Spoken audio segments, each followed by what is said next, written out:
بسم اللہ الرحمن الرحیم۔ السلام علیکم ورحمۃ اللہ وبرکاتہ۔ ہم حضرت نوح علیہ السلام کا واقعہ شروع کر چکے تھے۔ اس سے پہلے ہم حضرت آدم علیہ السلام اور حضرت ادریس علیہ السلام کی مکمل تفصیل کر چکے ہیں۔ تو اگر آپ نے وہ نہیں دیکھی تو پہلے وہ دیکھیں، کیونکہ ہم ایک ترتیب کے ساتھ چلیں گے انشاءاللہ۔ اور اگر آپ اس چینل پر نئے ہیں تو چینل کو لائک، شیئر اور سبسکرائب کیجیے۔ آج ہم پڑھیں گے نوح علیہ السلام کی قوم کو دعوت توحید۔ جب زمین میں خرابی پھیل گئی اور بت پرستی کی وبا عام ہو گئی تو اللہ تعالیٰ نے اپنے بندے اور اپنے رسول حضرت نوح علیہ السلام کو مبعوث فرمایا، جو ایک اللہ کی عبادت کی طرف بلانے لگے، جس کا کوئی شریک نہیں، اور اس کے سوا ہر چیز کی عبادت سے منع کرنے لگے۔ چنانچہ آپ پہلے رسول ہیں جنہیں اللہ تعالیٰ نے زمین والوں کی طرف بھیجا۔ حضرت ابو ہریرہ رضی اللہ تعالیٰ عنہ سے مروی حدیث میں ہے کہ رسول اللہ صلی اللہ علیہ وآلہ وسلم نے فرمایا، تب لوگ آدم علیہ السلام کے پاس آئیں گے اور کہیں گے، اے آدم، آپ تمام انسانوں کے والد ہیں، آپ کو اللہ تعالیٰ نے اپنے ہاتھ سے پیدا فرمایا، آپ کے اندر اپنی پیدا کی ہوئی خاص روح ڈالی اور فرشتوں سے آپ کو سجدہ کروایا اور آپ کو جنت میں ٹھہرایا، کیا آپ اللہ کے حضور ہماری شفاعت نہیں کریں گے؟ کیا آپ نہیں دیکھ رہے کہ ہم کس مصیبت میں گرفتار ہیں اور وہ مصیبت کس حد تک پہنچ چکی ہے؟ آدم علیہ السلام فرمائیں گے، میرا رب آج سخت غصے میں ہے، اس سے پہلے کبھی اس قدر جلال میں نہیں آیا، نہ آئندہ کبھی آئے گا۔ اس نے مجھے ایک درخت سے منع کیا تھا، لیکن میں نے حکم عدولی کی۔ ہائے میری جان، کسی اور کے پاس جاؤ، نوح علیہ السلام کے پاس چلے جاؤ۔ لوگ نوح علیہ السلام کے پاس جائیں گے اور کہیں گے، اے نوح، آپ زمین والوں کی طرف مبعوث ہونے والے پہلے رسول ہیں۔ اللہ تعالیٰ نے آپ کا نام شکر گزار بندہ رکھا ہے۔ کیا آپ نہیں دیکھ رہے کہ ہم کس مصیبت میں گرفتار ہیں اور وہ کس حد کو پہنچ چکی ہے؟ کیا آپ اللہ کے دربار میں ہماری شفاعت نہیں کریں گے؟ نوح علیہ السلام فرمائیں گے، میرا رب آج سخت غصے میں ہے، اس سے پہلے کبھی اس قدر جلال میں نہیں آیا، نہ آئندہ آئے گا۔ ہائے میری جان، کسی اور کے پاس چلے جاؤ۔ جب اللہ تعالیٰ نے نوح علیہ السلام کو مبعوث فرمایا تو انہوں نے لوگوں کو اللہ وحدہ لا شریک کی عبادت کرنے کو کہا اور یہ فرمایا کہ وہ اللہ کے ساتھ کسی بت، مجسمے یا طاغوت کی پوجا نہ کریں، اس کی وحدانیت کا اقرار کریں اور یہ تسلیم کریں کہ اس کے سوا نہ کوئی عبادت کے لائق ہے، نہ کوئی رب ہے۔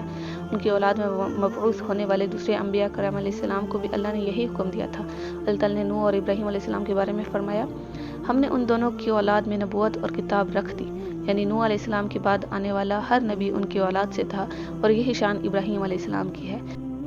ارشاد ربانی ہے، اور ہم نے ہر جماعت میں پیغمبر بھیجا کہ اللہ ہی کی عبادت کرو اور بتوں کی پرستش سے اجتناب کرو۔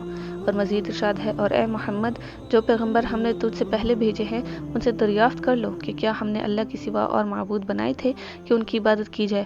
اور مزید فرمایا، اور جو پیغمبر ہم نے تجھ سے پہلے بھیجے ان کی طرف یہی وحی بھیجی ہے کہ میرے سوا کوئی معبود نہیں، سو میری ہی عبادت کرو۔ اس لیے نوح علیہ السلام نے اپنی قوم سے فرمایا تھا، اللہ کی عبادت کرو، اس کے سوا تمہارا کوئی معبود نہیں، مجھے تمہارے بارے میں بڑے دن کے عذاب کا بہت ہی ڈر ہے۔ مزید فرمایا کہ تم صرف اللہ ہی کی عبادت کرو، مجھے تو تم پر دردناک دن کے عذاب کا خوف ہے۔ ان آیات میں اللہ تعالیٰ نے یہ بیان فرمایا ہے کہ نوح علیہ السلام نے لوگوں کو ہر طرح تبلیغ کی، رات کو بھی اور دن کو بھی، تنہائی میں بھی اور اعلانیہ بھی، ترغیب کے ذریعے سے بھی اور ترہیب کے ذریعے سے بھی، لیکن کوئی طریقہ کارگر نہ ہوا، بلکہ اکثر لوگ گمراہی، سرکشی اور بت پرستی پر اڑے رہے، ہر وقت آپ سے دشمنی کرتے رہے، آپ کو اور آپ پر ایمان لانے والوں کو برا بھلا کہتے رہے، انہیں شہید کر دینے اور جلا وطن کر دینے کی دھمکیاں دیتے رہے، ان کی بے عزتی کرتے اور زیادہ سے زیادہ تکلیفیں دیتے رہے۔ نبی کی خیر خواہی اور قوم کا عناد۔ نبی کی خیر خواہی اور نرمی و پیار کے باوجود آپ کی قوم کے جو بڑے سردار تھے انہوں نے کہا، ہم آپ کو واضح گمراہی میں دیکھتے ہیں۔ نوح علیہ السلام نے جواب دیا، اے قوم، مجھ میں کسی طرح کی گمراہی نہیں، بلکہ میں پروردگار عالم کا پیغمبر ہوں، یعنی تمہارا یہ خیال غلط ہے کہ میں گمراہ ہوں، بلکہ میں رب العالمین کی طرف سے صحیح ہدایت پر قائم ہوں، جو ہر چیز کو کن کہہ کر پیدا کر لیتا ہے۔ حضرت نوح علیہ السلام نے مزید فرمایا، میں تمہیں اپنے پروردگار کے پیغام پہنچاتا ہوں اور تمہاری خیر خواہی کرتا ہوں، اور مجھ کو اللہ تعالیٰ کی طرف سے ایسی باتیں معلوم ہے جن سے تم بے خبر ہو۔